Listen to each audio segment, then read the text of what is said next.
ಕೊಪ್ಪಳ ಜಿಲ್ಲೆಯಲ್ಲಿ ಕಾಡು ಪ್ರಾಣಿಗಳ ಆತಂಕ ಶುರುವಾಗಿದೆ. ಒಂದು ಕಡೆ ಚಿರತೆ ದಾಳಿ, ಮತ್ತೊಂದು ಕಡೆ ಕರಡಿ ಪ್ರತ್ಯಕ್ಷ ಆಗಿದೆ. ಆಹಾರವನ್ನ ಅರಸಿ ಕಾಡು ಪ್ರಾಣಿಗಳು ನಾಡಿಗೆ ಬರ್ತಾ ಇದೆ. ಹೊಸಗುಡ್ಡ ಗ್ರಾಮದಲ್ಲಿ ಕರಡಿ ಕಾಣಿಸಿಕೊಂಡಿದೆ. ತಾಂಡಾದಲ್ಲಿ ಒಬ್ಬೊಬ್ಬರೇ ಓಡಾಡದಂತೆ ಸೂಚನೆ ಕೊಡಲಾಗಿದೆ.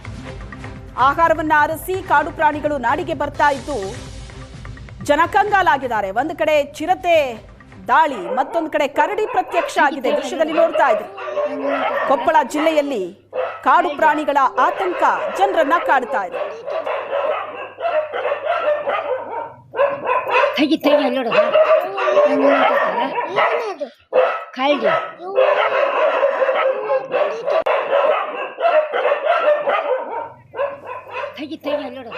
ಊರಿನಲ್ಲಿ ಕರಡಿ ಕಾಣಿಸ್ಕೊಂಡಿದೆ.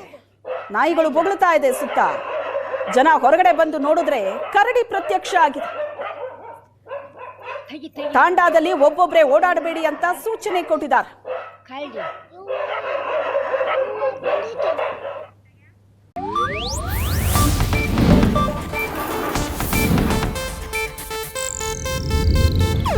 ಇದು ಏಷ್ಯಾನೆಟ್ ನ್ಯೂಸ್ ನೆಟ್ವರ್ಕ್ ಪ್ರಸ್ತುತಿ.